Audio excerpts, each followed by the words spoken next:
You have now arrived at Stadium and Gale. Snap, the kick, it's been blocked again! Oh my! It's been blocked again! He's gonna heave one deep down the field! It's gonna be to the goal line! It's gonna be caught! It's a touchdown! And the Gators have won the game! Tyreek Cleveland! Oh my! I can't believe what I just saw! Dropping back to throw, pops and fires the ball over the middle! It's Corey! It's Corey! Got a touchdown! Corey's got a touchdown! Oh my! Corey's got a touchdown! Hands it off to Harmon. He comes back. Say goodbye. Ahmad Black, in his final game as a Gator, takes it all the way home and sends Urban out a winner. You have now arrived at Stadium and Gale.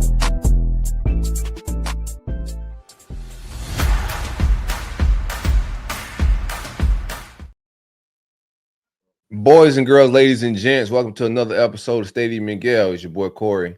It's Dan. And Delatorre. Same corner, same time. How y'all boys feeling, man? November. Time went back an hour. Elite. I was talking about it with. Sorry, go ahead. Go ahead. Elite parenting move on our part. Frankie, 15 months old, not aware of daylight savings time. Lauren and I proposed to Grandma, let's try our first sleepover Saturday night. Frankie How'd that was work great for me. Great for me and Lo. Slept right through it. Enjoyed the clocks turning back. Haven't asked Grandma how it was, but elite parenting move for the first timers. Not bad at all. That's good. Not bad at all. Good choice. Nate. Was that your idea? Or did you read about this somewhere on the internet? No, it was Lauren's idea. I don't know where she got it from. She said it, and I was like, genius. Understood.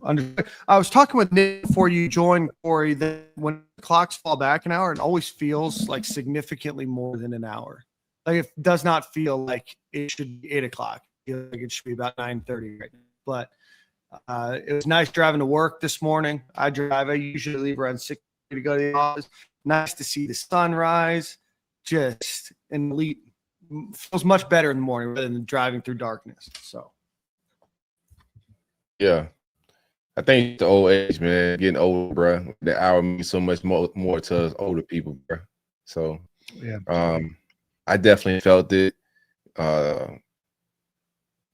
The mornings are brighter, you know what I'm saying? Like I like that part of it. But anyway, I had a solid weekend, man. Nothing too big, nothing too crazy. Just chilled, man. Watched some Florida football, and that's pretty much summed it up, man. Nothing special. I went to the Mug Bowl on Friday, actually. That was pretty dope. 2 years in a row. I'm streaking now. I took a long hiatus. The Mug football seemed to be bad. Had a good time out there kicking. Went solo this time. Did a little media thing. Got sideline access. That was pretty dope. But that's it, man. Nothing special for Halloween.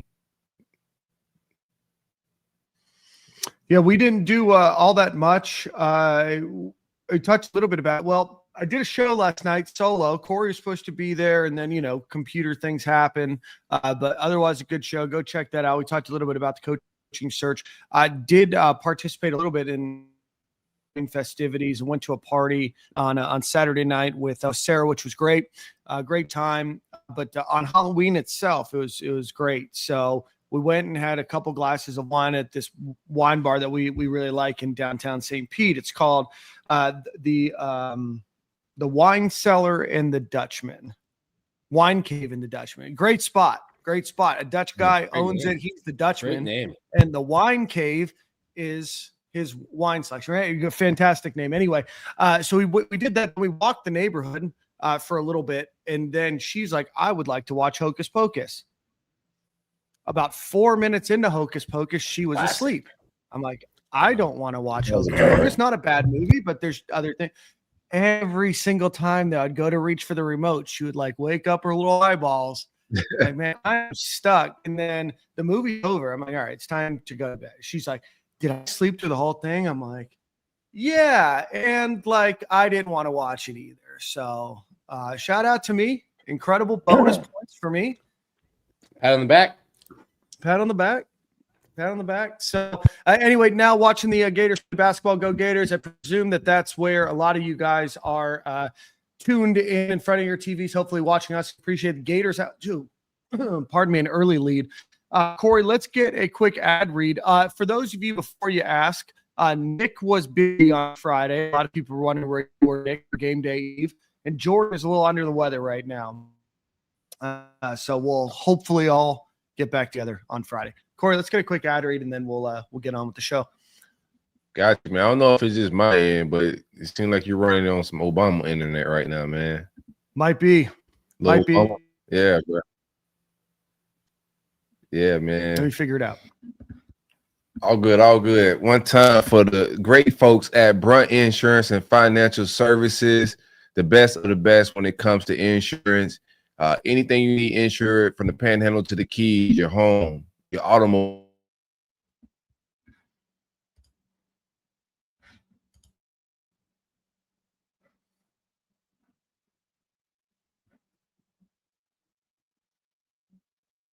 Is Corey frozen?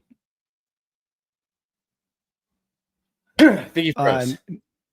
Yeah, he froze. So it's not my Obama internet. No. It was his Obama internet. Yeah, it's interesting how that works out. You froze. What just happened? Oh, the allegations that's threw a mirror right in your face. That's what they What did. just happened, man? One time for the great folks at Brunt Mr. Insurance. Obama. Mr. Obama cut your internet line. That's racist, Dan. Don't do that, man. Obama would never do that to me. We owe Greg a full ad read. Let's start this over. One time for the great folks at Brunt Insurance and Financial Services, man. Anything you need insured, from the Panhandle to the Keys, my man Greg is the best of the best. If you need your life, automobile, RV, motorcycle, boat, anything with wheels, I'm sure my man Greg could take care of you. It don't cost a dime to see if you can get a lower quote than what you're now receiving. I'm pretty sure he can save you some money. 954-589-2204. Greg has been insuring me for like the last 6-7 years. My home, best of the best, especially if you need some customer service, man. In this day and age of getting robots and foreign call centers, Greg's gonna pick that phone up and take care of you as a valued customer and listener of Stadium and Gale. 954-589-2204 or bruntinsurance.com. Greg, what it do, baby? All right, guys. Early Gators early Gators lead 15-10 right now. Unfortunately, the Gators did lose on Saturday to Georgia. They moved to 3-5 on the season. Final score 24-20. Gators took a lead early in the fourth quarter. Trey Smack hit a 54-yard field goal, which is I think he set a school record number of kicks for more than 50 yards. So shout out to him. Georgia marched downfield. Chauncey Bowens, former Gator commit, unfortunately goes 36 yards, barely touched with about 4.5 minutes left in the game. Ultimately, Gators get an opportunity. Ball slightly underthrown, slipped on the grass. A typical Jacksonville turf monster was back. But I still don't think the ball did hit the ground in the J. Michael Sturdivant catch. But ultimately, Gators do lose this one. Team looked like they played hard, certainly saw a lot of different types of sets and a little bit different offense under Ryan O'Hara and under the tutelage and head coaching of Billy Gonzalez, but just fortunately not enough for the Gators to pull out this victory. Guys, what were your overall thoughts on this one? I mean, the game kind of played out how I thought it would play out. I thought it would be close the entire game. I know we spoke about it on the Friday show about it. Could it possibly go to a blow? I just think this team's too talented for anybody to just come in and smoke us. But the game played out how I kind of thought. We had a shot at the end, didn't make plays when we need to make plays. DJ's got to hit some of those throws. There's a couple of throws, the one to Tank Hawkins and also the one to Sturdivant. It's not the easiest throw, but you got to set your feet and make that throw. And they just pulled me in, right? Like, this is a throwaway season.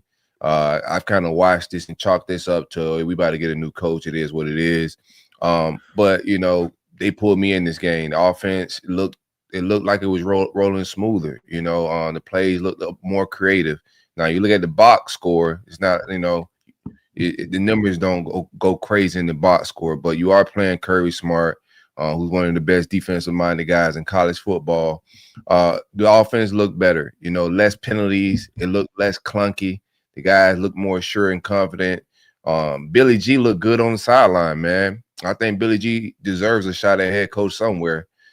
He just looked like he was a man in charge, and he had those guys dialed in and ready to play some good football, man. Mm-hmm. The defense came in and got, I thought, enough stops. It got a little tricky down in the end. The safety play was, it's been rough all year. I know we got some new safety coaches, and we was wondering preseason, would we miss Will Harris? I think the answer to that, yes. I think the state safeties took a step back. A few players on the team and a few spots on the team, I think, took a step back. But it's one we let get away, bro. It was a rough one to watch, bro, because we had that team beat. I thought we played better than them. I thought Billy G was playing good chess, as far as like, or O'Hara, if we want to say O'Hara's calling the plays. I thought he played good chess.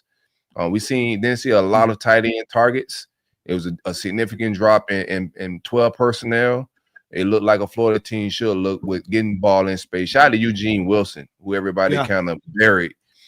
Came alive, man. Came alive. A lot of targets, plays downfield. It's amazing what he did when he, you give him routes that's downfield. So all in all, just more what this regime has been, close but no cigar.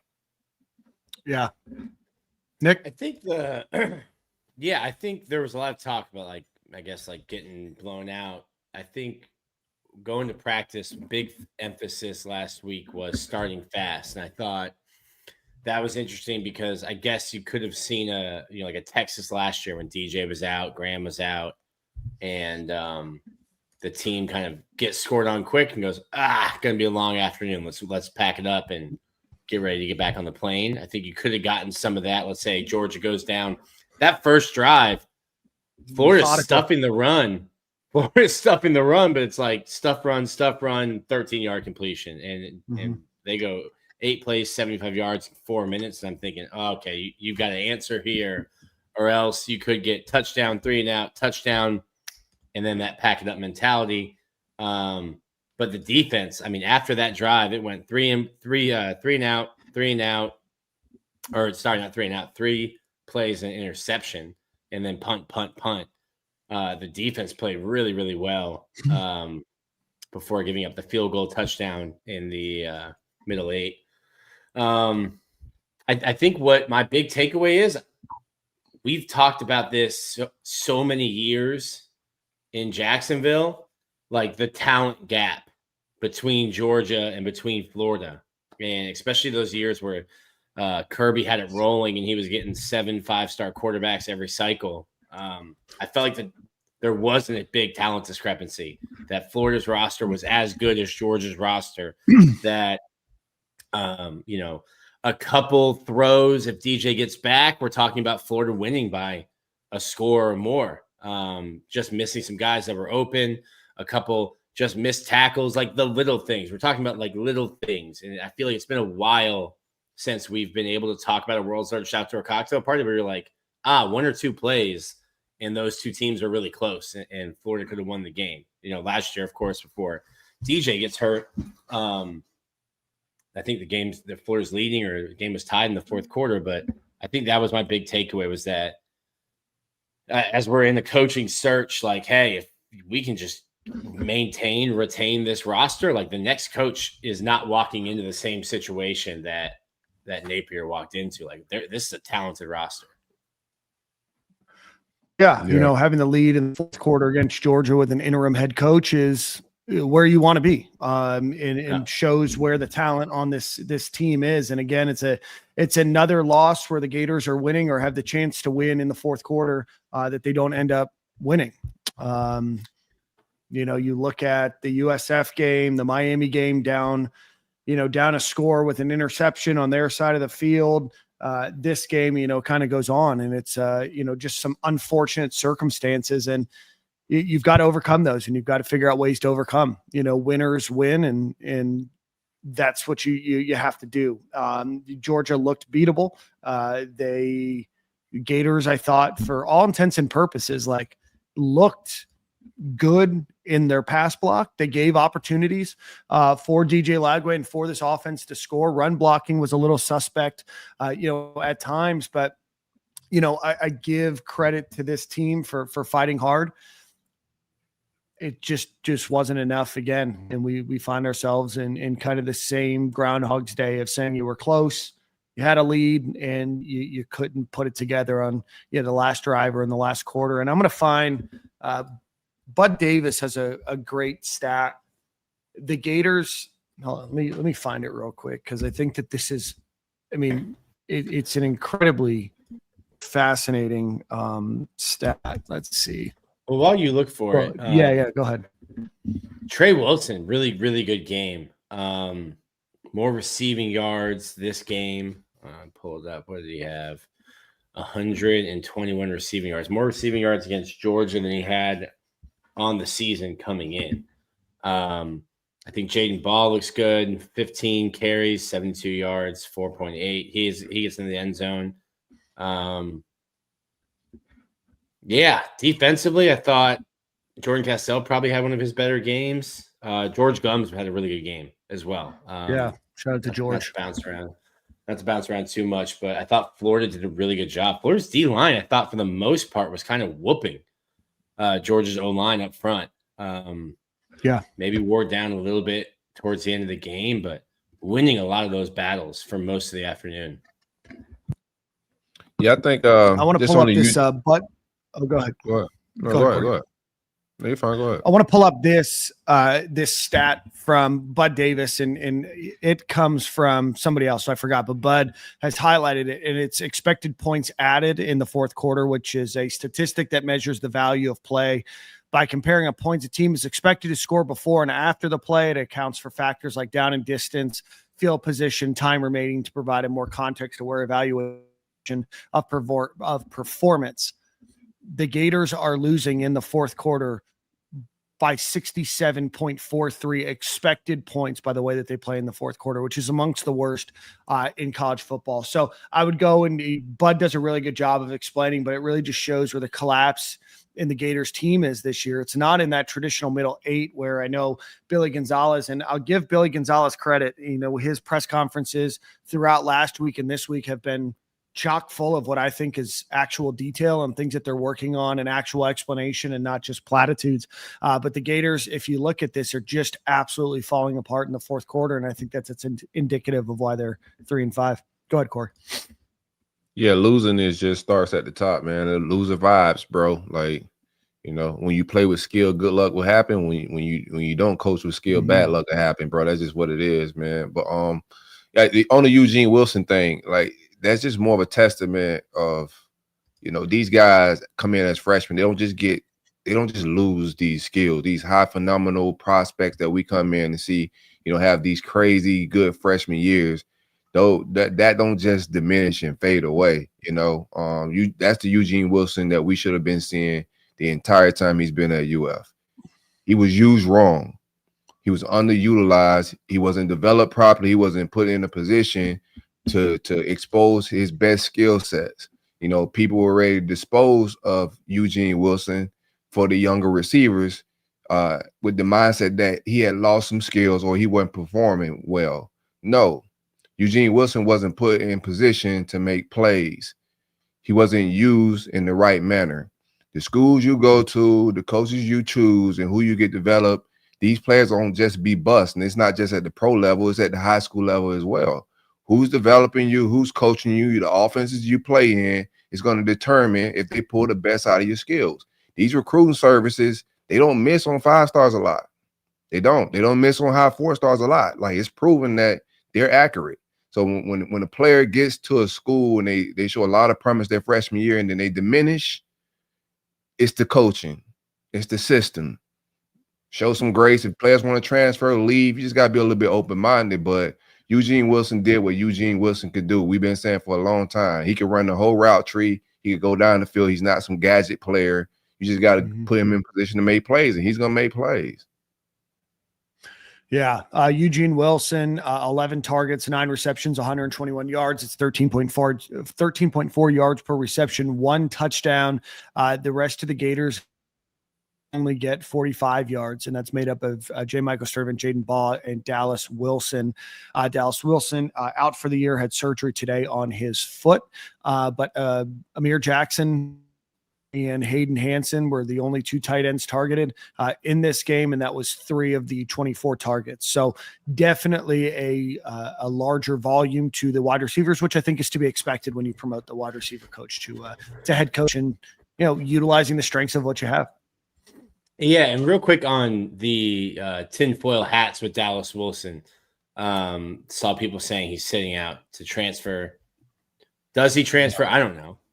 But he's not sitting out to preserve. First off, imagine having surgery just to play a game. I don't know what you think, but this is not a 4-year talent.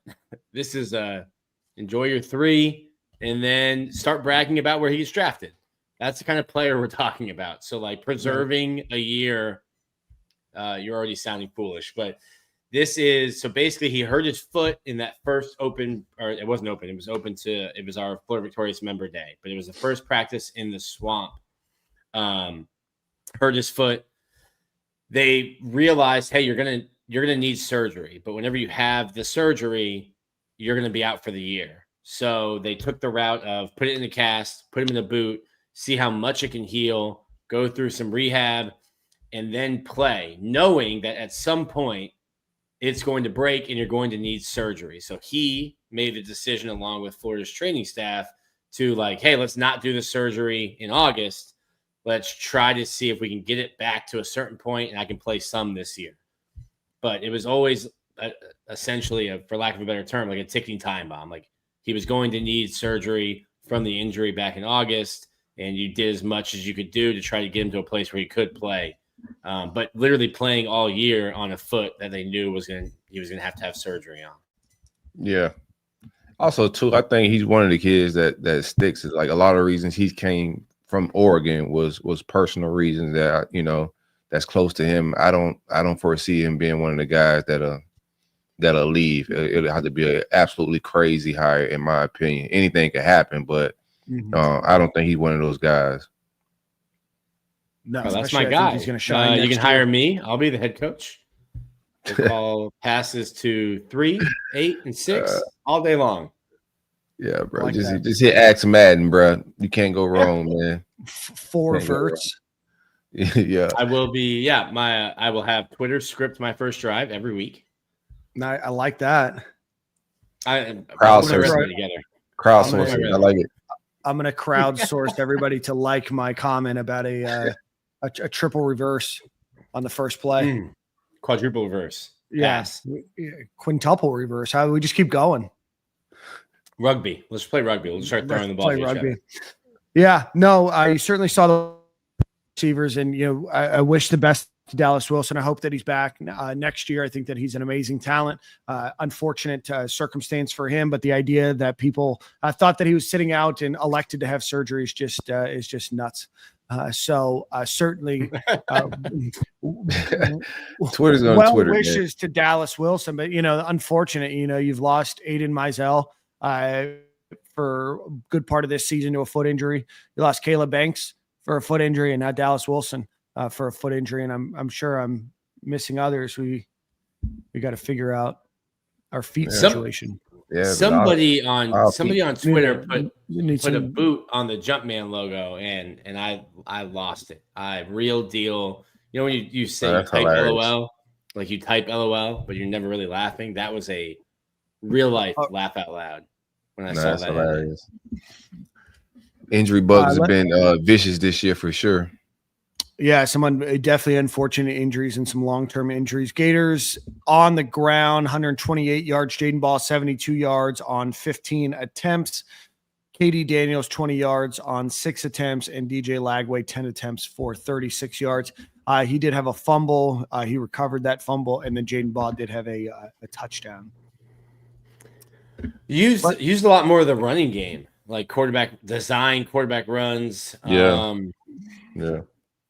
Yeah, some I saw people weren't happy about, but I feel like you just need to show it. You take some good with some bad in that. The fourth He down hasn't really and done one. it in a year and a half, right? I mean, and Yeah, I don't even know. well, I Did mean, he do it a lot at Willis High School too, or He did They it a lot. ran- He did it regularly. They I did it don't think regularly. A lot of his runs were like broken down plays, like where he just kind of like just took off. He was also significantly bigger than everyone he played against at Willis. Yeah. I think I forgot what I was about to say. I had to take on this running thing. I forgot what it was. Carry on. The 4th and 1, everyone was like, everyone's bad. DJ's getting like dragged on Twitter. It's wild. But like the 4th and 1 wasn't a read. It was not an RPO. It was just a handoff. And I saw a ton of, he's an idiot. He should have tucked it and taken it outside. I'm like, that's cool. But that's not the play. yeah.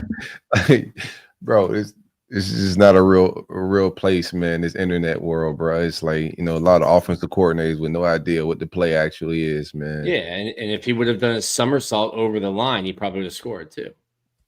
Well, you should have done that, Different play Nick. call. You should. Why Should have don't done a you somersault. draw up a somersault? So that's AAX, right trigger, left. Get you the somersault. I think one of the reasons he just haven't run it. I don't know how healthy his lower body is. Right, there's a calf thing there. Hamstring was buggy last year. I don't know if that's one of the reasons why you just don't run him a lot. Just injuries. He hasn't been the healthiest. He missed the entire offseason because of injuries. So it just we haven't had a healthy quarterback to like really infuse a lot of quarterback runs, to be honest with you. Yeah, and Well, I think you need to Georgia's show it. I think you need to show it, even if it's not successful. For sure. If he's able to do it, you show it. Just putting it on film makes defenses prepare and then play you differently. And I like that open it up. draw they did with it. So the draw was really good. Like when he drops back out of Especially when the they went quick- empty. Yeah. So I'm not mad at it, but I understood why, like, earlier, even last year, they didn't really run him a ton, and he got injured running the ball, right? That's when he hurt his hamstring. So I understand why they was trying to protect him from running the ball as much, because he's injury prone at this point. Yeah, just you saw the game last Saturday, and you just kind of saw some glimpses of what could have been if you use some of the Ferraris that Corey talked about, and we just chose not to. We chose to use the Pinto and the 88 Corolla. Ooh, 88 Corolla. The brown one. Yo, a Pinto is wild. I haven't heard Pinto in a long time. Pinto is showing our age a little bit, man. The kids like, a Pinto? What's that? Pinto bean? That's at Moe's. A 96 Mazda Protege? I don't know. Like, I had that car. well, you know what? A Pinto I had or a 96, Protege? no, 96 Protege, not a Pinto, bro. I didn't have a I had a Pinto. 99 Protege. Oh, That was look my at us, first car. Protege boys, man. Yeah, who would have known? We were both proteges. Just vibing out, man. Lagley, 15 and 24, 166 yards, 6.9 yards per attempt, 1 touchdown, no interceptions. Not a great overall score from Pro Football Focus. Obviously had the fumble, did recover that fumble as well. Just 1 drop by the wide receivers in this game. 1 sack, pressured 9 times in this game. A lot of commentary on Lagway, on Tramel Jones, and kind of where the Gators are at right now. I don't think that you're going to make a change now, but I think there could be some competition next year, and I think it's owed to the Florida Gators to have a competition at that position next year. Yeah, it's the Gators tradition. It's tradition. It's a thing. It's a vibe. This is what we do. Yeah. So of course, we just did this with Lagway and Mertz. We did. Yeah. I know it is. I mean, it's true, but it's crazy though. Florida it's absolutely crazy. How struggled at the quarterback position for the better part of 10 years since Will Greer decided that he wanted to go to the GNC. I think Gators struggled with Mullen Gators. consistency. Besides Kyle Trask, I'm sorry. Correct. Besides Kyle Trask. Other than was that, and that was an injury nutrition. casualty. Yeah. He's a complete nutrition, not a GNC. Well, whatever. You get the idea. No, I think DJ regressed big time, man. He came in last year, played with injuries, trying to carry us on our back to get, to a bowl game, which he did. But he showed a lot of flashes. He showed a lot of things he needed to work on last year as well. But the footwork looks egregious in the game, and that just comes from development. He missed his entire offseason dealing with injuries. And at one point, we will talk about just the management of last offseason too, and what that looked like, right? Because I don't think it was managed properly, with how they took care of a few things. But, he missed a guy that needed, development, after the first season. Teams get tape on you, they know what you're good at, and you start seeing the tail end of last year. They knew DJ's tendencies and, things he wanted to do and also tendencies of the offense. But he missed the whole offseason of development, didn't get anything. And also, I just don't think he's with the greatest developers. The school has a responsibility. Like, these players are coming to the University of Florida to be coached by the best, and they're told that they're going to be put in their hands, to develop their skills for the next level. I don't think O'Hara, I don't think Billy Napier has the resume to be teaching quarterbacks at the University of Florida. I think we took a 5-star quarterback and we put it in the hands of He's taking a Mercedes and putting it in a shade tree mechanics under his tree to be fixed. These guys just didn't have what it takes to develop a quarterback of that nature, and we're just seeing it. He regressed like other players. There hasn't been a player on offense that has come as a freshman and has been developed to go to the NFL. Not one that's been developed from day one. You go to tight end, you go to receiver, you go to quarterback, you go to any position. You're not going to see any player that came as a freshman to William Napier and got to where he's at now in year 4 and say, yeah, he was developed well as a recruit from high school all the way to pro. It was pure negligence. So yeah.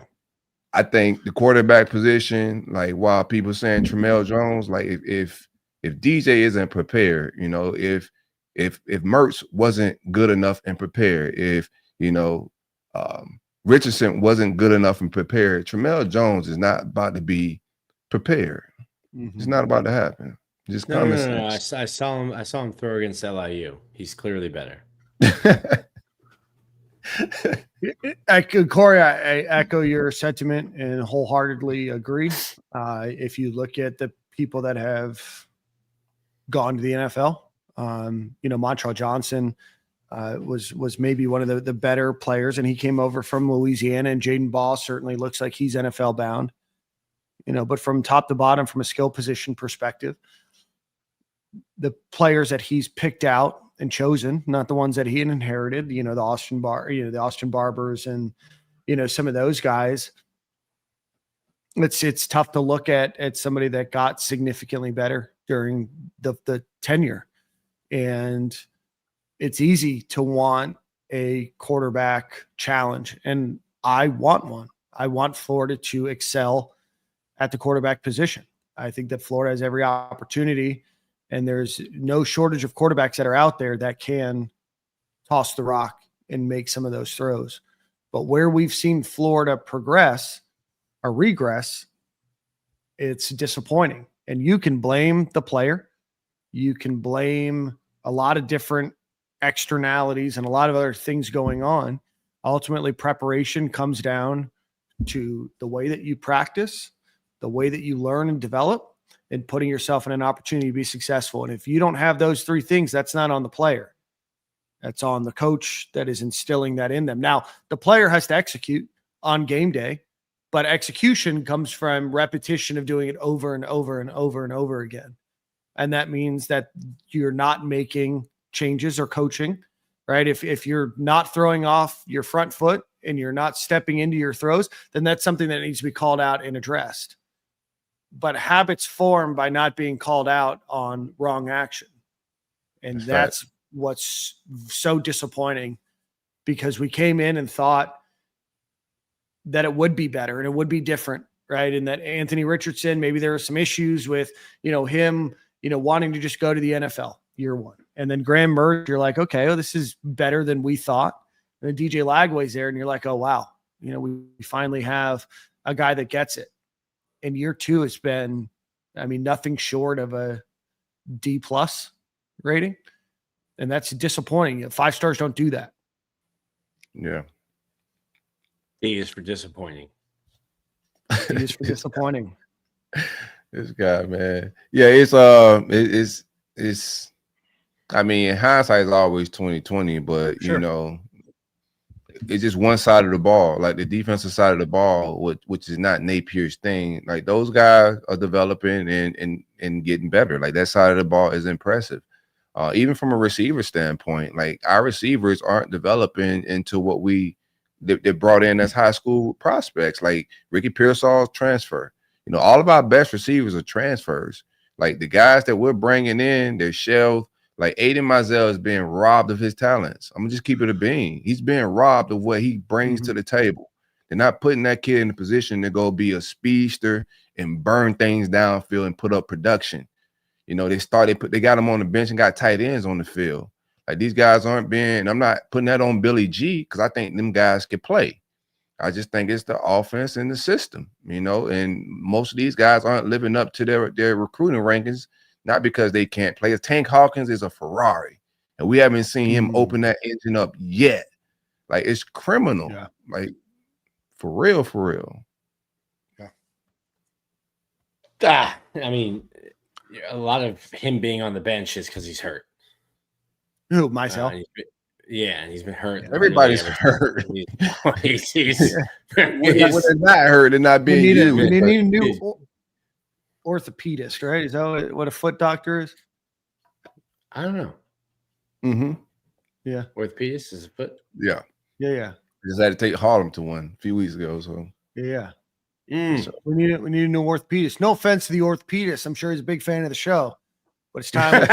It's no offense. He firing the doctors. You know now, more man. about feet than I do. Oh, yeah. Man. The doctor just do the MRIs, bro. He ain't, he ain't on the field. He ain't really part of the team. Just when they break something, that's when they see equipment. him. Something's happening. I don't know what it is. We got a tragic issue with feet. He said niggas starting to morph into Pat Dooley. Nick's on mute. Oh man, that's tough. That's a tough take. That's a real tough take. I'll try to do better for you, Matt. Oh jeez. But the biggest difference is Nick's still on the air right now. Yo. Oh man. Hey, tell Pat we hiring, man. That's hilarious. He caught a stray. He didn't deserve it. He didn't deserve it. All right. Blame they Matt. did, but Blame Matt. All right. 11 guys on the field, though. No procedural penalties. Hey. Coach Matt. Not a lot of running back and forth. Podiatrist. That's what it is. Podiatrist. So that's what it is. Yeah. Podiatrist. Yeah. Shout out to Thank you, Micah. Pounders. I know orthopedist sound wrong. An orthopedist would be somebody that does surgery, like an orthopedic surgeon. Podiatrist.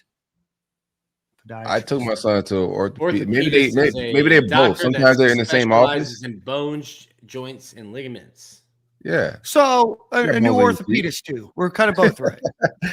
Yeah. Podiatrist is just a foot guy, and orthopedist is the bone guy.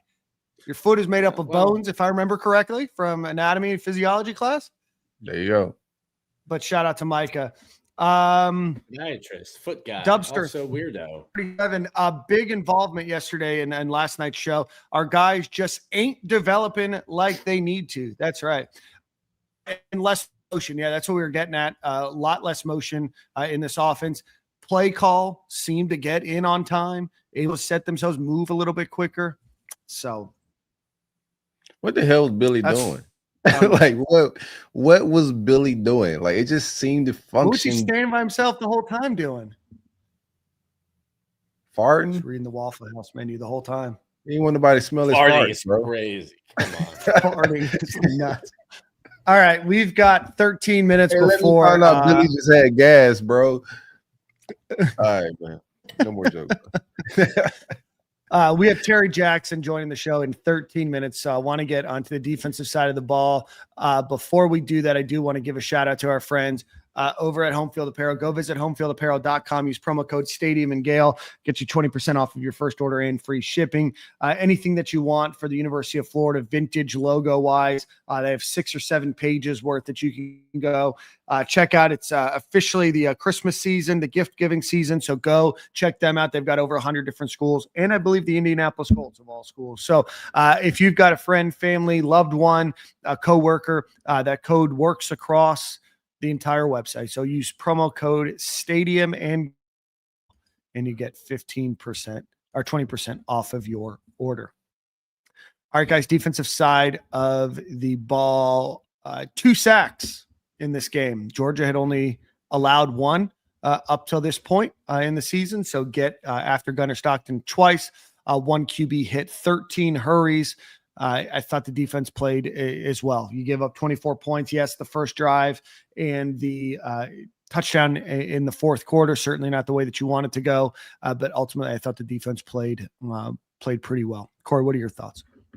Yeah, I thought they played well. It was a couple instances where I thought we should have just been dialed in a little bit more to where Branch was at, making sure linebackers is not on him, maybe even doubling him and bracketing him sometimes would have made sense, especially on like 3rd and longs.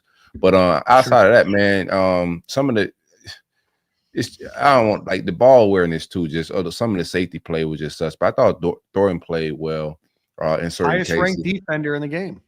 Who, Thorin? Yeah. Yeah, he played. I thought he played well, but it just some tackling here and there. I don't like my safeties ankle biting, and ball awareness got a little bit be a little bit better for 14 on the back end when we gave up that touchdown. But overall, man, the defense has just been playing lights out. Regardless of the injuries, because we're missing a lot of people on that side of the ball, and you wouldn't tell when you cut on the tape, man. So I don't have a lot of quarrels. It's just when Bowens breaks for that last run, I'm just like, bro, I need a safety right there. What 43 at? 43 would have smacked Bowens when he came through the hole. I just know it. Put 43 on the field. He got to play more, bro. I thought he earned playing time in Mississippi State game. 4 snaps is criminal. Played just 4 snaps in this game. Yep. That's my overall take, man. I thought they played well. They played good enough for us to win the football game. Could have played better. You could always play better, but overall, Ron Roberts' group has been solid this year, and they kept us in football games, man. So no complaints. Outside of my few complaints. Outside of the ones I enumerated, no other complaints. Other than the grievances I had previously aired, no grievances. Looking at it, I think buddy, Ruben Chinyelu is in a different jersey. His jersey got ripped straight down the center. I don't know if I've ever seen a jersey ripped like that. But basketball season, marathon, not a sprint. Florida was up like 12 at one point. Yeah. What's the score? 42 as we're 46-42. Wow, okay. Yeah, we can come back. We've not been shooting the rock well. Buddy, this is watching the game. Can you put any more? Like they're running out of room to put advertisements on the court. Yeah, that's nuts. Yeah, the jerseys is next. They're gonna look like a NASCAR soon. Why are these basketball players wearing pants? Oh, there's more room for jerseys. That's more room for sponsors. That's facts. Dark Horse, Herbs, or Nick. Dark Horse. What's the picture again, Nick? That picture's nuts. Dark Horse, Herbs, or Nick. Urban Meyer or Nick Saban. Dark Horse. I don't see it. I don't see them as being anywhere. Bro. He means me. We've had both me and Urban Meyer on the show, and only one of us has expressed any interest in coaching, and that was me. Correct. Especially when I see the buyouts. I think LSU fans think that they might get Nick Saban. I just don't think that they will. That's crazy. That's crazy. To come out of retirement and move to Baton Rouge is mental illness.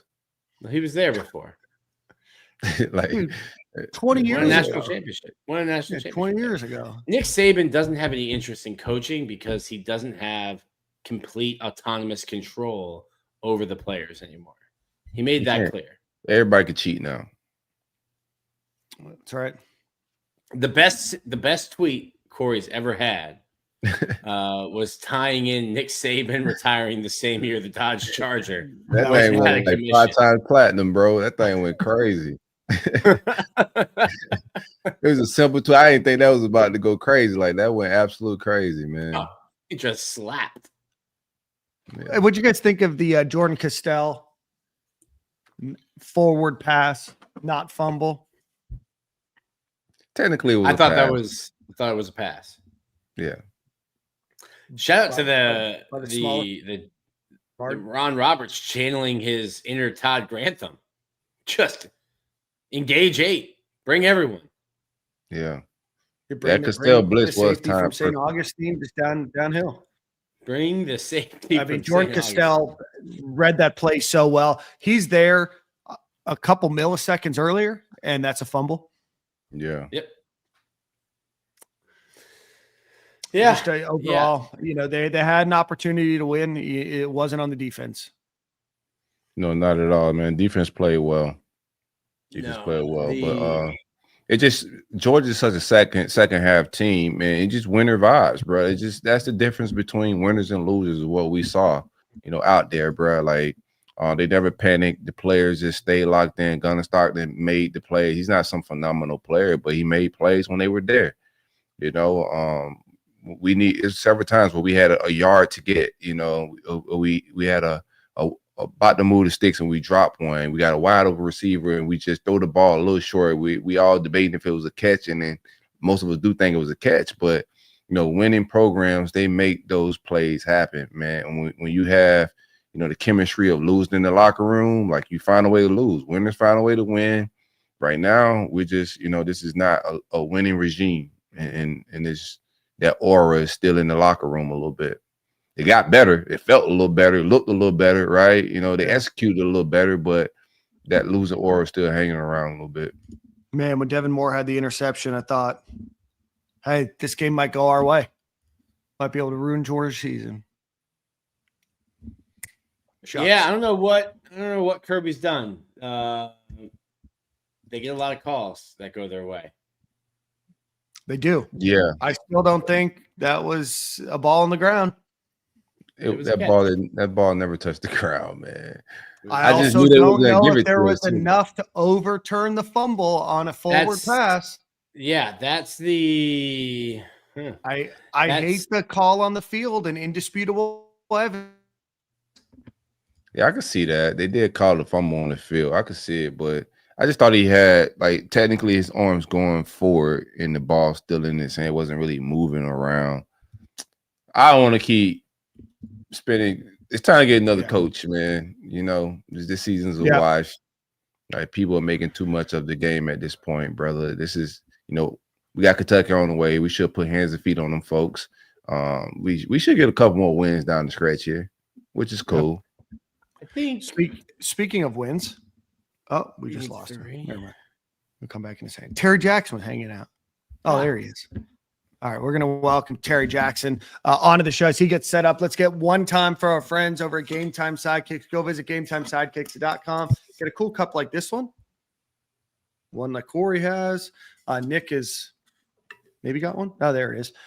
Go check out Game Time Sidekicks. A Gator fan in Knoxville, Tennessee, creates great cups that'll keep your hot drinks hot, cold drinks cold. Go visit GameTimeSidekicks.com. Use promo code Stadium15. You get 15% off of your order. Again, GameTimeSidekicks.com. Promo code Stadium15. And with that, we're going to welcome a national champion, Florida Gators running back, Terry Jackson, to the show. Terry, it is a pleasure to have you on today. What's happening? How y'all doing? What's up, bro? Very good. Doing great, man. Thanks for pulling up, man. Oh, definitely. Most definitely. It's all good. Real quick, Terry, you Gainesville native? Yes, sir. PK Young. Had a friend who went to PK Young. Did they call you guys lab rats back then, or is that a newer thing? Probably so. They called us some everything. They probably called us a little something like that. Who'd you know from the PK? Who's the Blue Wave? His name is Kason Self. He is my age, so he's 36. Okay. 36. Okay, y'all babies, y'all babies, y'all babies. Oh, thank you. All of this white chin hair thanks you for calling me a baby. Thank you. Might get carded the next time I buy beer, Dan. That's right. Well, Terry and I ran into each other after the Mississippi State game. He was there with Riedel, and Riedel backed into me because he wasn't paying attention. Got the chance to meet Terry, and Terry graciously decided to join the program today. And Terry, obviously, maybe not obviously for everybody, his dad was an illustrious athlete at the University of Florida, Willie Jackson. His brother, Willie Jackson Jr., was an All-American that played for the Gators and also played in the NFL. Nick mentioned went to PK Young. Terry, I know it's in your nature. You grew up a Gator fan, grew up in Gainesville, but talk just a little bit about your recruiting journey and what that was like, getting recruited by Steve Spurrier in the mid-'90s there. Yeah, 94. I think we claimed that we had 9 qual. We said we probably the best class in history. We weren't very heralded great, but we had that was Jaquez, Ike, Riedel, Travis, Jamie Richardson. That set of receivers. Fred Taylor, myself, Mike Peterson, Ed Chester. I mean, it was so many more names of guys that we just, we thought we made our mark. I was the last one to actually sign that scholarship. I was about to sign and go to Duke. Coach Zook called me and said, Terry, hold on. We're gonna try to find something for you. And at the last, I think a day or two before signing day, he called me and said, we found a scholarship for you. So, I mean, that's where I want to go. But I said, if I ain't going to go to where I want to go, let me go to one of these smart schools and do that thing. And maybe they'll let me walk on the basketball team. And hey, but the rest is here. See, I got that last scholarship. It's where I want to be. And it was I want to win. And I saw the trajectory what Coach Spurrier and those guys were doing, and I want to win. And if you guys hadn't heard the stories when Coach Spurrier recruited, it was like, hey, we love to have you if you come, if we can find a spot for you, but if not, we're gonna beat you. That's what he said. If not, we're gonna beat you. So I mean, he told me, he said, Terry, I like you. I don't know what position you'll play if you come offense or defense. We got a lot of fast guys. We got a lot of 4-3 guys who we got already. So hopefully we can find something for you. But I mean, he just had his confidence. Got a good Spurrier impression. I said, thank you. We all do. I think every former player got a little bit of it. We heard it enough, and it was fun. It's fun. Very funny guy. But yeah, it was a great time to be a Gator. Fun, fast, confidence, and I think that's what we all kind of, whether we coach or whatever we do, we have that flair about us. Well, in doing that process, because Fred Taylor's there, like, are you thinking about Fred Taylor coming in as a running back, and what is Steve Spurrier selling, as far as playing time, dual running back system? Like, what's that whole pitch like? Well, like I said, we were all competitors. We all played different positions. When I came, I started off on defense. I was on defense when I first got to Florida, and I think most of our class were all athletes. Well, that's Mike Pete. Mike Pete was a quarterback in high school. Fred was probably the only one a pure running back. I saw Fred and Riedel at a track meet at the Florida Relays our senior year, and I saw Fred. He was all these muscles and running a 10-5, 10 whatever he running. Riedel running 10-2. I looked at Fred. I said, okay, I see why they don't got a scholarship for me. I can see that. I mean, he looked like a grown man, but like I said, we good, and that was the beautiful thing about us back then. Playing time, we just give me a shot on the field, and I'm gonna play. I ain't worried about that. Just get me on the field somewhere, and I'm gonna do what I got to do. So I think we don't worry about the competition. I mean, that's what makes us good. That's what made us good. We're not worried about competition and what you think you are. We're gonna all find a spot in there, and then Spurs gonna put whoever on the field who could execute what he wanted executed. He didn't care who he played. He was like, if you do what I tell you to do, it don't matter. We're gonna be good. We're gonna score touchdowns. So that was his mindset. So that radiated and that pervaded to the rest of us. What was his pregame like? Like, you see all these coaches like fiery pregame speeches. What was like, you guys? Hey, Tennessee's here. It's September. What was the head ball coach like in the locker room 10 minutes before kickoff? Let's get him, guys. Go talk to your coaches. I mean, it wasn't every week. He was a different coach would have the opportunity to talk to us before the game, but basically do the hype speech. So it wasn't really every week. It'd be a different coach who would have that opportunity to kind of be our hype coach. He wasn't. Hey, we're gonna go out there and win focused, and we knew how to go. I mean, we Florida guys. We had some Miami guys on the team, so it stayed. The locker room stayed lit and ready. It's Florida people. We were always ready to go. You didn't have to do much to get us ready to play. Terry, talk to us. So you redshirt your freshman year. You said you came in on defense. You were a safety. I guess, did you practice at safety your freshman year when you were redshirting? Yep, I played. I was like, it was called a nickel strong safety, like that little gator back position with Ben Hanks, Darren Hambrick, Pat Lowe. I was at that position, and then me and Mike Pete switched. He went to that position. And I think I went to strong safety for like a week or two, and I think it was like a spring practice that next year. I think Fred, Eli, everybody was hurt, and Coach Carl Franks was our running back coach, who ended up going to be the head coach of Duke. Coach Carl Franks said, Terry, everybody hurt over here. We need somebody to come get a. They gave me a draw. I think I got like 6, 7, 8 yards. Ran somebody over. Said, "You're on offense now," and it just happened just like that. And I was on offense. But then when some guys got hurt, I think like my sophomore year, Javon and Mike Pete got hurt, so I went and played both ways against Georgia. I think in 97, 96. So I was still able to do a little bit of that when needed. But yep, that was how it happened. That's nuts. And then in that memorable 138-yard, 3-touchdown game against Kentucky, what was that experience like for you? Awesome. I mean, that's when the game, a year in, year two into college, you start feeling like it's like high school, a little league all over again. You just got to feel it. And we just had so many talented guys. And our system was so, I think, wide open and knew that people, they would play base against a 3 wide receiver set. So now these linebackers, you get them in space. And now, so it just made it a little bit easier for us to kind of get some yards. But it was an awesome experience. I just felt like it was like high school all over again, and let's do this every week. And it got to the point where, you see all these guys with stats now, and I go back and think, well, I mean, we literally could take. We should take ourselves out of the game. We didn't even play most of the second half. So I mean, we could have a whole lot. I mean, like. You look at the stats, myself, Fred, Eli, we could have had a whole lot more stats, but we would take ourselves out. They would take at the second, third quarter, we wouldn't play anymore. Yeah, and all three of you guys have good careers in the NFL. Go ahead, Nick. That's I'm just thinking like how quickly my mind would turn on to what's going on in Midtown if coach is taking me out in the second, third quarter. I'm like, all right, let's get the party ready in my mind. The purple porpoise is ready. Yeah. It's like, man, let's get my table ready at the Purple Porpoise. What's going time on? to go to Cluck U. I don't remember. Calico Jacks. What's happening? Those times when you were at Florida, what was it like? Because I think that you were part of, kind of like the beginning of really building what we now call the Gator standard. Coach gets there in 90. The school is still on probation, and Florida football is kind of like a sleeping giant. What was it like to kind of be there for the beginning of really the kind of rich tradition and the expectations that we have now for the Gators?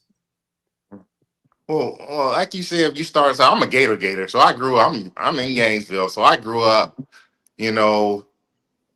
going to games, selling coke, being at the game, making cokes in the stadium. My dad would take us to sometimes, and a lot of his friends were on the coaching staff, and so I would watch, James Jones, John L. Neal, Lorenzo Hampton. I mean, I obviously was, over at PK Young in the field talking about I'm John L. Or so I'm watching those guys loving. So to me, that's prime Gator football. Ricky Nattil, Kerwin Bell. That's when it was really starting to really happen on the national level for the Gators.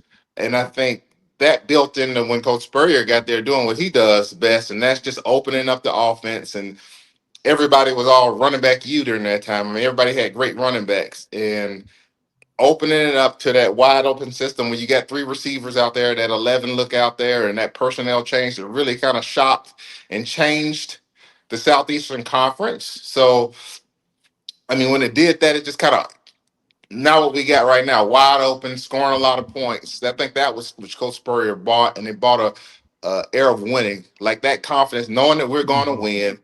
The expectation is to win, and not just win, but to beat you. Score as many points as you can, and make you not want to play us, and you have a little fear in the Gators. You know, like I said, growing up, we used to lose some games. You go to Georgia and go to those games. It's cold. We used to lose the games. It was a close game against Georgia.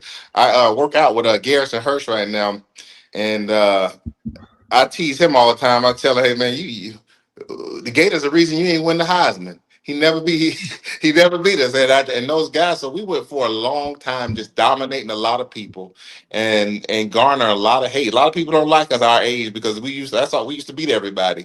And the game, like all those teams, the LSU, the Georgia, and I know young people don't know what this means, like, but those schools, they were our homecoming type games. We knew we were gonna beat them by I 30, just said 40 this points. last week. I said Right? this last week, Terry. So they were like our homecoming games, and I laugh, and we watch it now. It's a little different, but I understand it. It's changed a lot, and I think Coach Spurrier brought that winning that you're supposed to win. You're in the SEC. You got all this talent in the South. Everybody going down to Miami, everybody coming to Florida to get all the players out of here because everybody saw, I think, what we did. I think even our Miami guys were different than what we did, during that time. And then with Urban, then they're coming. He became more of a national recruiter, getting the best in Florida, but then becoming a national recruiter. I was on that staff as well, and he just dominated kind of just the recruiting and everything. But I think the standard is that standard of winning and knowing you're going to win and not just hoping you win was what Spurrier started in the 90s. Can you speak on most championship teams? Like everybody always speak about Spurrier offense, but the defenses they was killer as well, bro. Like big fan of Javon Curry, Johnny Rutledge. The guys that we have on that defense was absolutely crazy. Can you speak to the practice culture and the competitiveness of Spurrier during that era?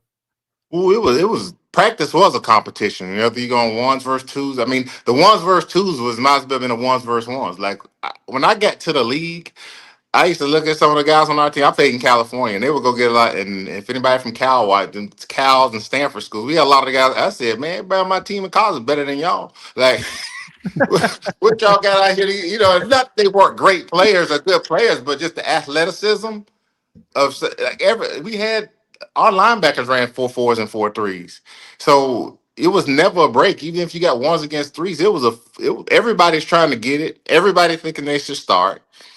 Wasn't no animosity, but everybody thought they was the best player out on the field. So you always competing every day. The scout team, I remember who was it? One of my freshman year, we were playing. I think going into like that bowl season, I think you had Ellis Johnson, Henry McMillan, Kevin Carr. Like you had that D line was absolutely amazing, and they got mad at some of the running backs. I think at the time Terrence Foy was a really good player, running back at that time, and he just killing the defense. They getting mad at him, and then it just became a real scrimmage, like on a Wednesday or Thursday when you're supposed to be settling down. And it was just fun. It was just fun to be around. We competing, and sometimes guys on the defense would do a little too much, and Coach Spurrier, like the scout defense, would do a little too much, and Coach Spurrier would get mad, and it became like a little contest and a little back and forth. So it was fun. We had a good time. We played fast, and because we were competing all the time. We went back to the room, played the video games, compete. We just never stopped competing. Mm-hmm. Terry, you were a academic All-American, but you're also a team captain there and with the 49ers for a number of years. Has leadership always come pretty natural to you, or talk about leading both with the Gators, which had a lot of alphas, and being a leader requires, having tough conversations and not only being a good example, but being tough on some guys, right? Talk to us a little bit about that and kind of you assimilating into that role. Yeah, I think great team, and if any great team, and great teams are player led.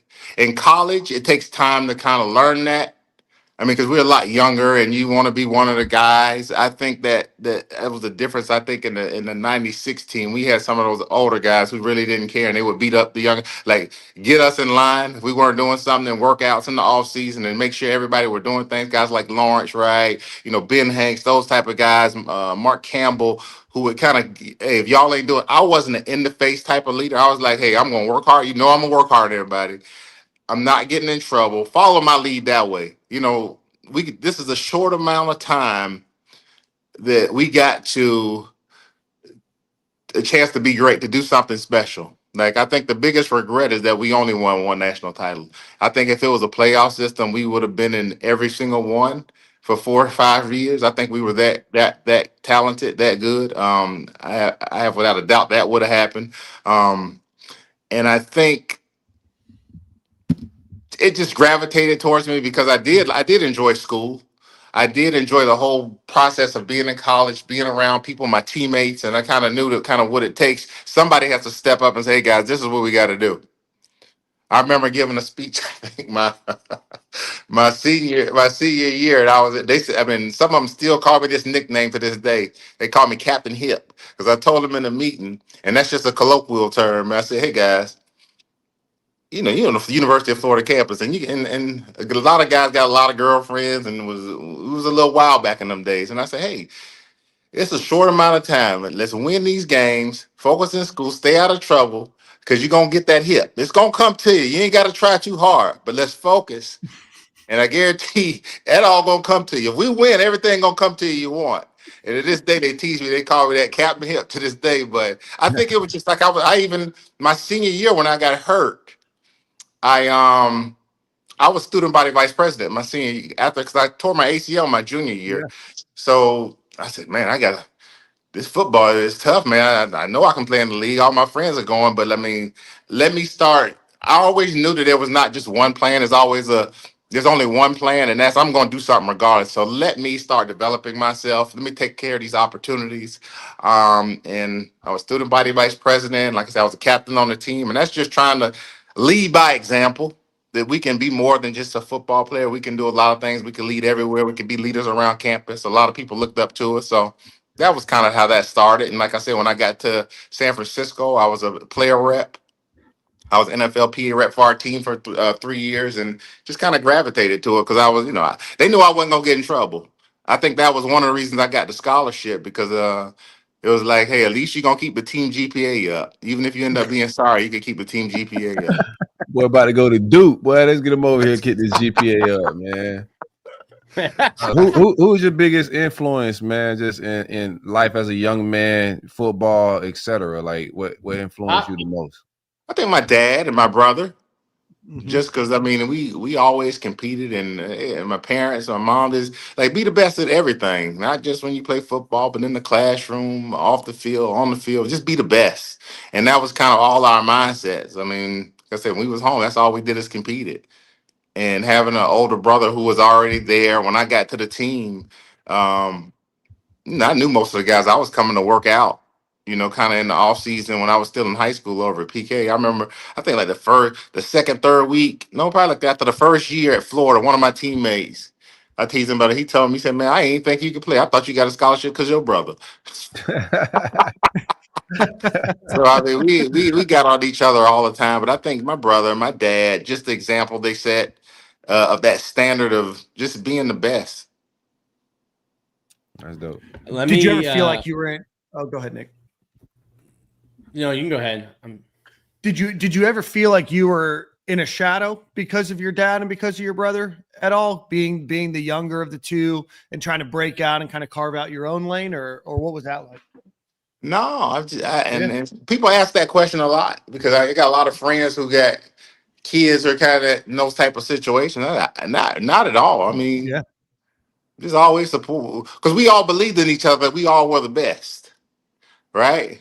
Like even if we got, I think to be good in anything, you got that kind of, I guess, delusions of grandeur.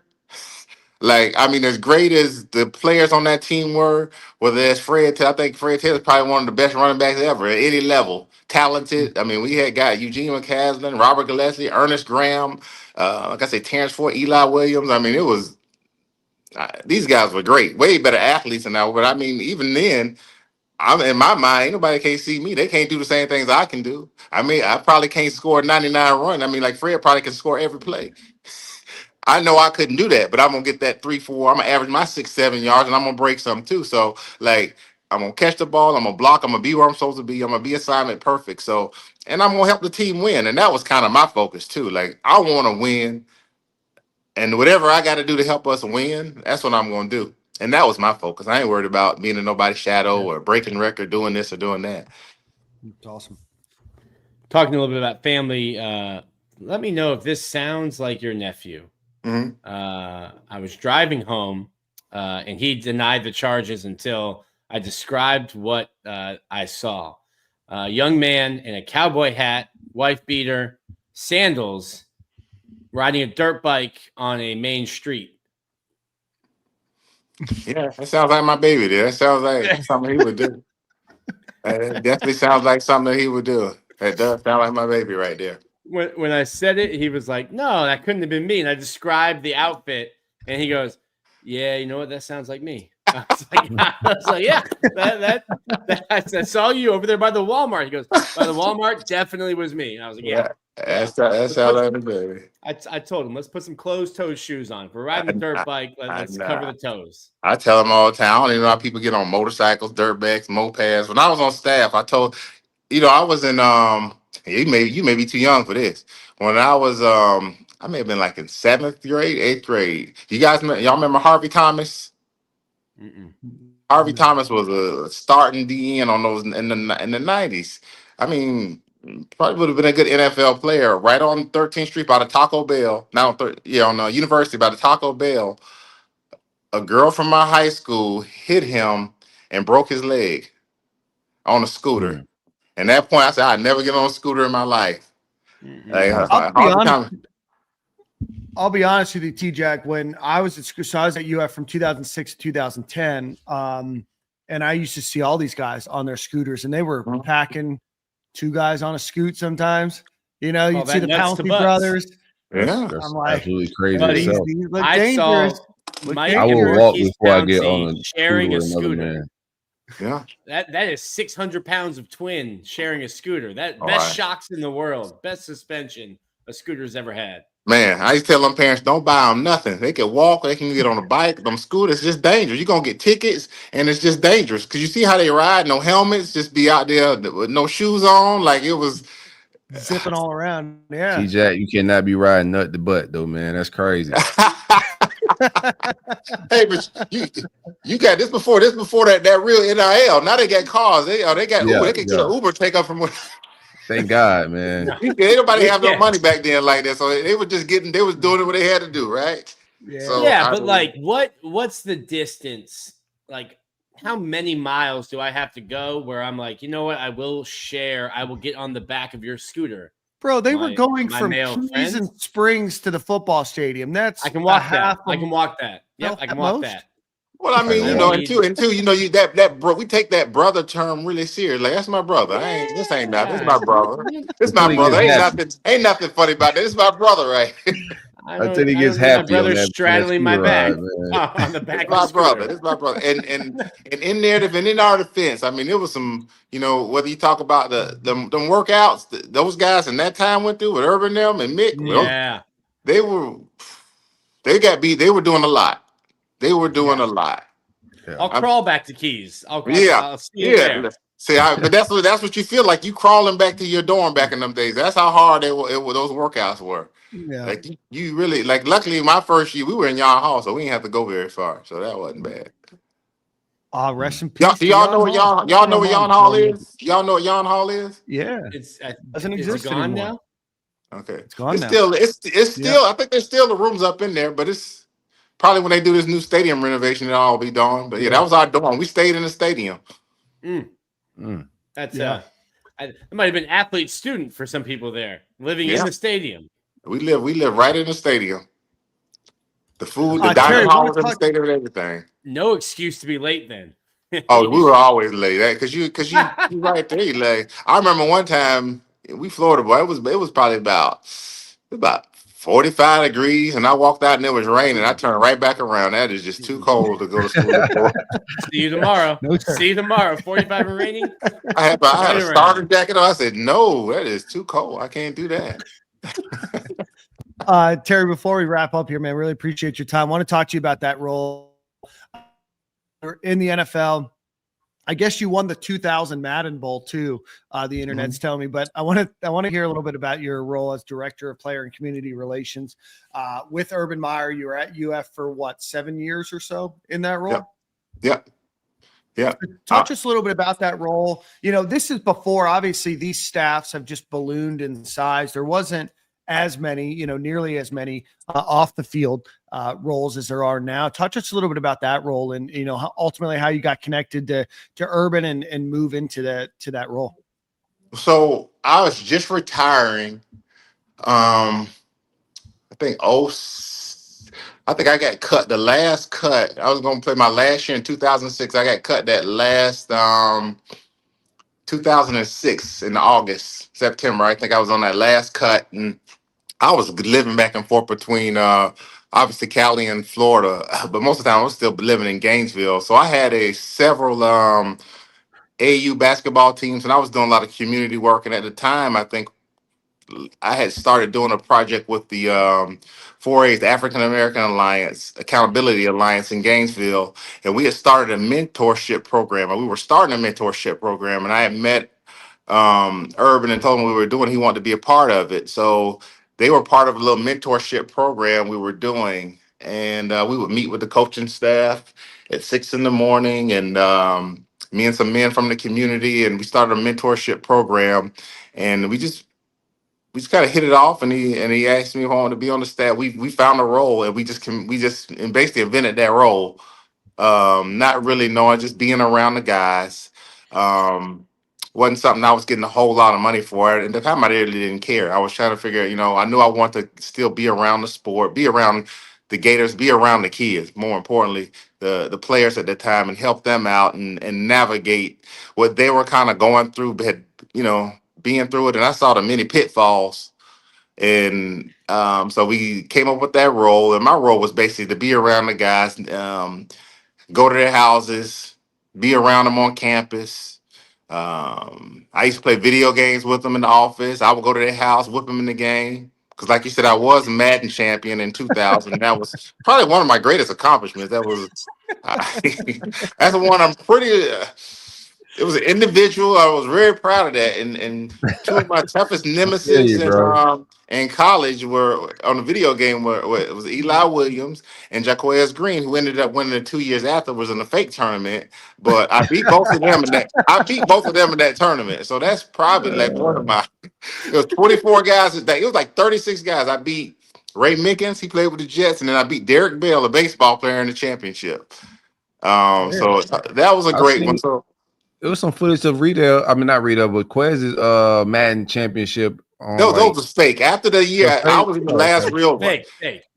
No, really, because it was the last one where it was probably like 36, 40 people in that one. Every year after that, they kind of did like a little celebrity thing. So it was 8 people in the tournament. They just picked 8 people who they thought was kind of named people, and they just said, okay, let's play a little raggedy tournament. So his tournament, those are tainted. Those ain't real. Everybody, they're not recognized by the real player. Not recognized by the real winners. They're not recognized, but it's funny. I still play.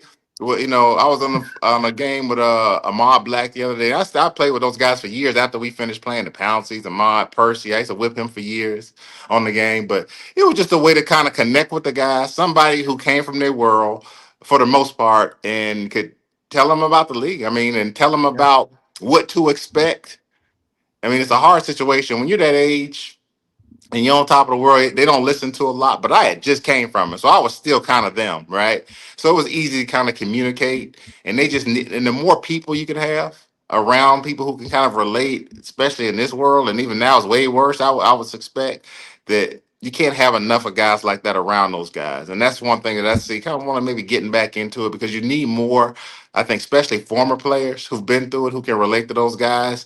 And now they got a whole different other set of problems. I love that they're getting money, but that's a whole different other set of problems that I think there's some unseen consequences that nobody's accounting for that that could affect these kids later on. That we need to get more people around them, surround them with kind of the right people, and more people who've been there and done that. No doubt. You got any? What's your favorite memory from the national championship? My touchdown. No, I think, like I said, being a Gator, it's always like, are we really gonna win? At that point when I scored that touchdown, like we know they ain't coming back at that point. Like it's over, it's a wrap. We the winners at that point. So that was the moment, like it was completely over. But I think Ike's catch and stop. I mean, that was awesome. I mean, every part of the game. I think we knew we were gonna win that game. We lost to them probably that week, but we knew we were way better than them. So like I said, we had a level of confidence that those 3-4 years that we shouldn't have lost. I think I played in 3-4 losses my whole career. Meaning some of those games I was hurt, but I only played in like 3-4 losses in 4 years. So we had that expectation. So that game in particular, it was just a fun game. DT got the interception at the end. It was too many moments, and then just the celebration at the end. I don't think we went to bed that night. I think we stayed up in New Orleans all night. Yeah, it does. I have a funny story I got from somebody. So obviously, Coach Spurrier was a national figure at that point in '96. He told the guy he was with, "Hey, I'm gonna go out. I'm gonna go out on Bourbon Street. We're gonna see it." And they were like, "Coach, I don't think that's a good idea." He goes, "No, it's fine. I'm gonna put a hat on, not a visor. I'm gonna put a hat. And if the top of my head's, I'm guessing in his mind, if the top of my head's covered, no one will recognize me." He made it a good 6 minutes out on Bourbon Street before getting mobbed and had to make a U-turn back to the hotel. I believe it. I think I saw him and Miss Jerry out. I don't know if it was that night, but I'm pretty sure I've seen them on Bourbon Street one of them times. We was there so many times. I'm pretty sure I've seen them there. I can see Steve with a hand grenade. Oh yeah, yeah. One in each hand. What was that month like for you guys? Because you lose to FSU, and then you've kind of got to watch like how stuff plays out. Mm-hmm. What is that like? It was disappointing after the loss because when you back then, if you lose, it's like, dang, you don't really got a shot. Like a lot of things got to kind of happen. And when I think we were in Alabama. We were about to play Alabama. Who were we about to play in the SEC championship? Whoever we was about to play, but we were in the hotel playing cards, and I think it was Jake the Snake. Jake the Snake made Arizona State made that play, and then Jake the Snake made that play. Like, okay, that's one down. And then when D Lou was on staff with us at Florida. He was with Nebraska. He was the one I didn't realize it was him until he told me. But he made that catch when Nebraska ended up beating. Who did they end up beating? They beat somebody, and those two games basically set the moment up and down. We just danced and partied. We knew we was gonna win the championship after that. So for that time until that game, we actually prepared better. We worked hard because that was the issue with the Nebraska game. We partied. We thought we were gonna beat Nebraska by like 70 points. I don't think we practiced very hard or prepared very hard because we thought we went to Tempe, Arizona. None of us ain't never been out to no Tempe, Arizona. We on a mountain. We in a mountain resort. We got free Tostitos. They going out to the club. We got like it was an experience, and we've been in practice for like an hour 30 minutes. We watching film. They're scoring maybe 13, 14, 16 points, beating Iowa. So we scoring 50 a game. And that season, if you go back to that season, y'all babies, y'all were little kids, y'all probably I cried after that game, bro. Every game that year, even Florida State, it was easy. Like we just even if it was close, it was easy. It's because we may have been playing around. So we assumed the same thing, and we went into that game, and it didn't dawn on us until I think that old Arizona Stadium, both teams walk out by each other. And when we walked past them, they looked like they was already in the NFL. Like we were like, who are these? This can't be the team we playing. Like I'm talking about, they were just like, okay, they can't be fast. I mean, the first kickoff they tore ACL. One of our players tore ACL. The third kickoff they broke Quay's hip. I mean, it just became like they were on it. They came about business, and we came out there to dance and party, and we thought we were gonna win the game. And y'all see what happened when you're not prepared. So I say that to say that next year, that whole off season, how we worked out, everything we did, and then up into that Florida State game was all business. Yeah. No, I still remember that 96 game. I still have the hat, I think somewhere at my parents' house. I was 8 years old, but I remember that Nebraska game. And like Corey said, he cried. I definitely cried. I was 7 years old, staying up late to watch. And I'm like, oh no, because you're not used to Florida losing it. At that point, you're starting to create memories, right? And Florida's just so good. And you're just like, oh no. And he came back, and obviously, before we get you out of here, we have a good mutual friend with Reedell Anthony. What's a good Reedell Anthony story? I mean, we'd be here all night. You talk about nuts. Freakum. I mean, Freakum actually scored. He returned the kick in that game. Yeah, I call him Freakum Marie. One time when I was still on defense, he faked me out so good. I just started calling him Freakum Marie. He made me fall down, so I just started calling him Freakum Marie ever since then. But that man, I mean, just an awesome athlete. Great teammate. I mean, like I said, I could be here forever talking about Reedell. His raggedy golf swing. But I think just watching him and Ike there that freshman year, and Fred, it's just true freshmen go out there and compete the way they did with, with the guys we already had, and Jack Jackson and Aubrey Hill, God rest his soul, Chris Doring, who was my high school teammate, and to go out there. And I mean, when we get there, I was just like, man, I remember like our first week, that June, when we all got to school as freshmen, we go down, like I said, we competed. Like that week, we said, okay, we went out to the track, the infield in the track, and we said, let's go run some routes. And Ike and Reedell ran some routes. I was still doing a little defense that time, and I said, okay, this can't be real. I mean, they just left me by like everybody. They was just like grown men already. And I was just amazed by their ability already. And that was another of those moments. I see why y'all didn't want to give me a scholarship, because these guys are amazing. So I mean, just their skill and that ability at that age. I mean, I was just always amazed and watching those guys read it. Okay, we're in. I think I tell this story. He said I'm lying, but we were in class in a tutor session, and he just would not. Read that. He just would not stop talking, and the tutor was just looking at him like, "What is wrong with you?" Like he would just not stop talking and laughing the whole tutor, and I'm like, he sounded like, and really, daddy a mayor, but he was just talking so country, and I'm like, really, I couldn't understand a word. The tutor couldn't understand a word. She just like, what are you saying? So we were just there dying laughing. But great guys. I mean, I just love them as teammates, and we still kick it to this day. I love it, man. Well, T-Jack, we appreciate you for joining the show today, man. Really enjoyed chatting with you. Well, thank you for having me. Thanks for pulling up, man. Well, hopefully was it a catch? I heard y'all talking about. Was it a catch? It was a catch, man. They robbed us, bro. Hold on.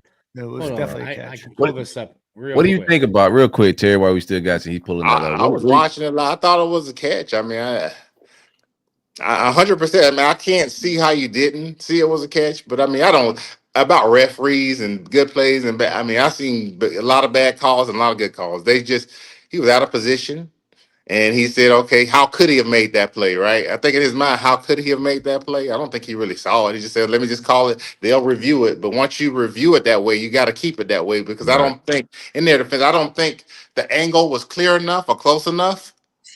Pretty clear. Pretty clear right there. I mean, I thought it was a catch the whole time, and I saw the hands under it. But I think in their opinion, they said if there's a little space in there, it could have hit the ground, right?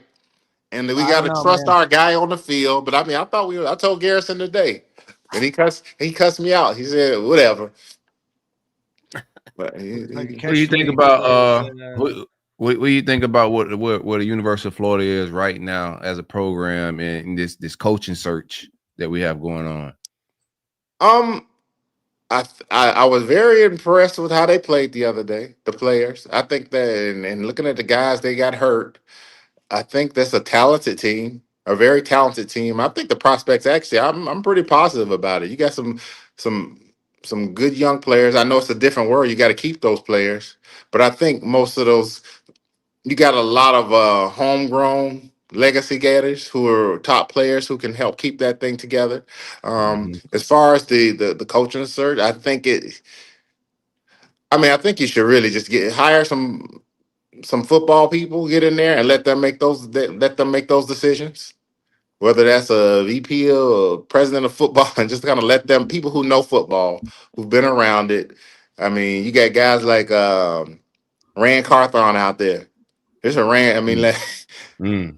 I mean, you got, and there's more people. I mean, you got and say who Gators, right? Who people who are Gators, who are invested and love kind of the Gators and know what they're talking about. Getting people like that, I think that makes a difference when you have those type of people. And I think that was a difference with us with Coach Spurrier. He's a Gator, Yeah. right? Mhm. Yeah, ain't nobody can out Gator him.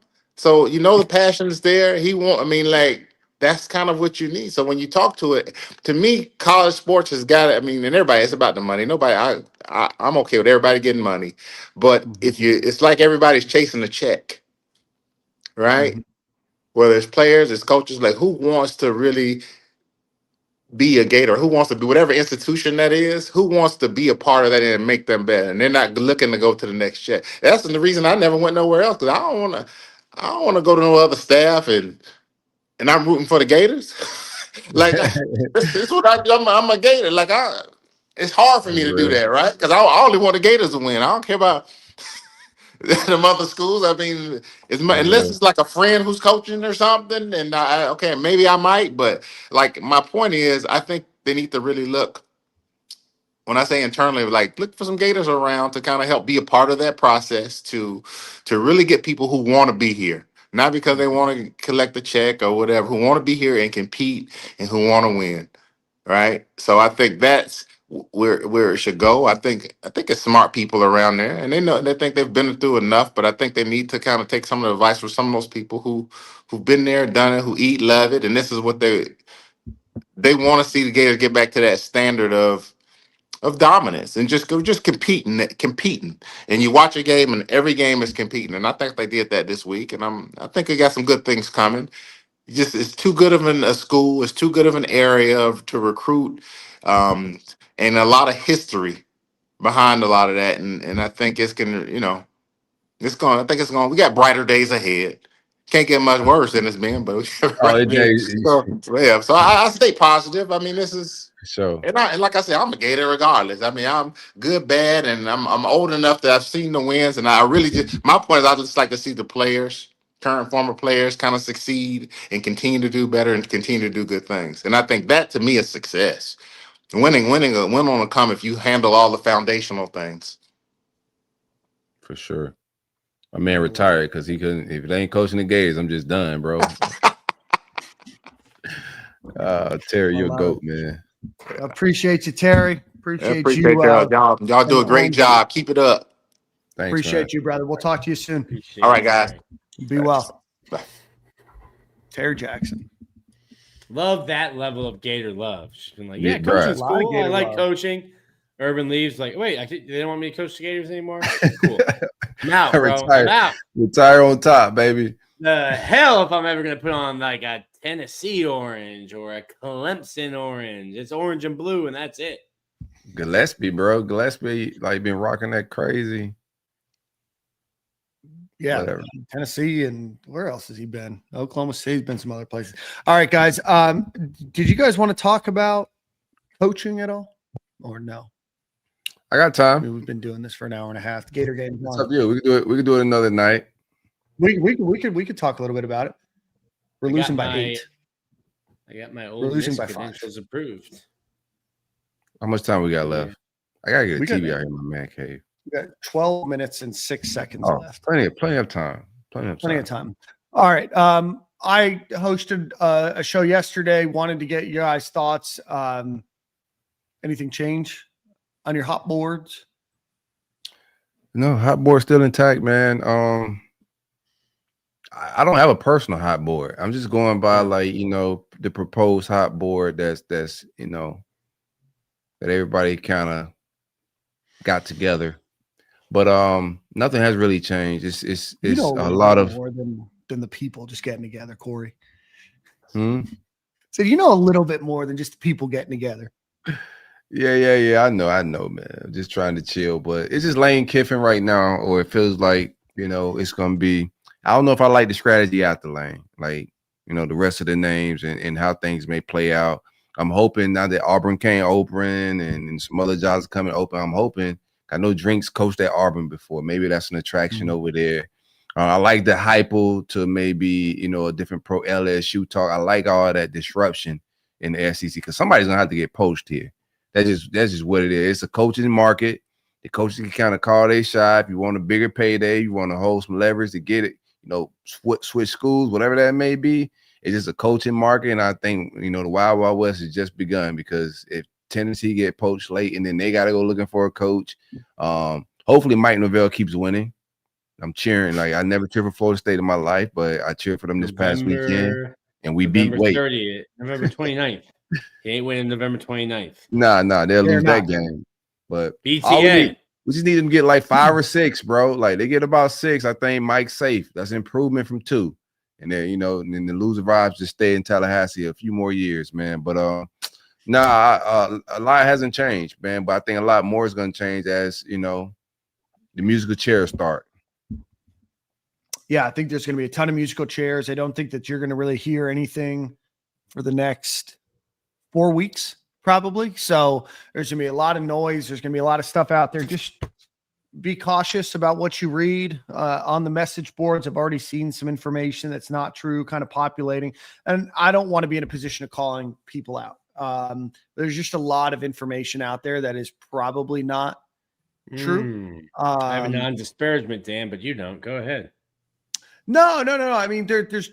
I mean, I'm not going to attack individual people. Just be careful. There's Turnkey and this administration have done an unbelievable job of keeping things quiet. Oh, have you already done Fort Knox? Yeah, I did it. Yeah, on Friday, and then talked a little bit more about it yesterday. So feel free to tune in, Nick. Obviously, you didn't listen. Yeah, he broke it down.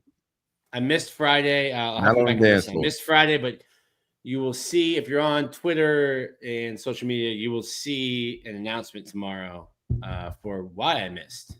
Okay. Friday. I'm looking forward to it. So we talked a lot about Turnkey, and then, Corey and I have been doing these pop-up shows, and, I think that there should be like pretty obvious reasons why Nick is not a part of those. It's not that we don't want to include Nick. We respect Nick and his role. But we'll keep talking about that. And if people have questions about Turnkey and about how this stuff works, like, I don't work for Turnkey. I don't work in that field. But I have a very good idea of how that field does work. I'm not in their field. I am in a tangentially exact same field. So be happy to talk to you guys about that, but just, there's not going to be a lot. And that's for very obvious reasons, that there's not going to be a lot that leaks out, but also there's just not a lot that's going to happen until the end of the season. And a lot of that, the work that happens is very administrative in nature, very conversational. And then you'll start to see things moving. So I do think that the Gators will have a coach verbally agreed to in about a month. Yeah, you guys, and I get it. You guys came out of the gate, not you two. You guys came out of the gates hot. Like, y'all thought it was a 40-foot dash and you need to get a quick start. It's a marathon, man. It's a marathon. I saw Corey the other day being like, "Whoo, already tired of these Twitter streets, bro." Like, we had our fun, we had our giggles, but like, you got to realize, it's a ride, bro. Like, we're 2 weeks in. We're 2 weeks into at a minimum 6-7 week process. Could go longer. Feels like it's been 6 years. It does. Poor Ole Miss fans. They can't even enjoy their playoff run, man. They're infatuated. Every got tweet Auburn that goes fans up. coming at them. They got LSU fans coming at them. They definitely cannot keep up with Florida Twitter. My goodness. No, they get smoked. Relentless. They get smoked. And there's a lot less of them. So it's a very small group of people that just get absolutely abused every tweet that they have. And they don't attend games, apparently. They don't. I did think it would be funny if we saw Lane Kiffin begging for fans to go to the Florida Ole Miss game. Bro, that's like the Miami and Mississippi. just a bunch of people on Twitter talking. No one showed up for the game. Yeah, great Twitter presence, but the actual games is crickets, man. Imagine like begging the fans to come to like you on a playoff run. You got to beg people to pack the stadium. The Swamp would never. And you only have 64,000 seats. We showed up to Billy Napier's offense. We'll show up to anything. We sold out a game against LIU. Yes, we would show up to anything that's orange and blue, man. Except women's basketball. Let's get out of here. We are at the 10-minute. I had a good joke, but I'm not going to do it, man. Oh, come on. I'm not going to do it. It's mean. It's mean-spirited. Okay. Did you see Jason Williams' take on women's basketball? Women's basketball. Yeah, just as a whole. As a whole. Yeah. Oh, man. He went crazy. Jason Williams, women's basketball. It was on. Is this going to be something we can talk about on the show? Oh yeah, for sure. I think it's hilarious. I think it's hilarious, man. Who was on his high school team? Randy Moss. Randy Moss. He and Randy Moss were the same high school basketball team. And they were like, yo, like you can't say a high school team. He goes, yo, my team is like, he named it his 1996 something high school. He goes, we would beat the WNBA All-Star team. I'm like, I don't know. Goes, dude, that's nuts. 1994 like, DuPont High School would be. Wow. That's what DuPont High School. He goes, bro, she's going for 30. I'm going for 60. I was like, oh, 60 is crazy. We got to get Jason Williams on this show. Yo, Jay Will was talking greasy, bro. That's on my bucket list. We got to get him on the show. Randy Moss, high school Randy Moss, and like anything sub 36-year-old Randy Moss is absolutely dunking. For sure. Absolutely. For sure. Dunking. I like the way Jay Will didn't keep it like politically correct. He's just like, yeah, man, like girls basketball is cool. Women's basketball is cool, but there's high school boys basketball team that'll beat the All-Stars. It's a take. I gotta go watch. We'll be back on Friday for game day eve. Gators by 9 minutes left ish in the game. So fingers crossed for Gators basketball. Before we leave, one final shout out to our friends over at Alumni Hall. Go visit alumnihall.com or go visit them in Gainesville on Archer Road, right by the Chick-fil-A that's on the north side of the road, not the one that's on the south side of the road. It's confusing because there's two Chick-fil-A's within a block and a half of each other. But Alumni Hall, go visit them. It's the gift giving season. They have everything. The largest selection of Florida Gator stuff in the city of Gainesville. So go visit them next time you're in town or go visit them online, alumnihall.com. Let them know your friends at Stadium Gale sent you. Sorry, we just airballed a 3, so it caught my attention. Anywho, before you leave, hit the like button, hit the subscribe button, share this on Instagram. Appreciate everybody for watching today. We will see you Friday, and we will talk a little bit about our game on Saturday. See you guys then.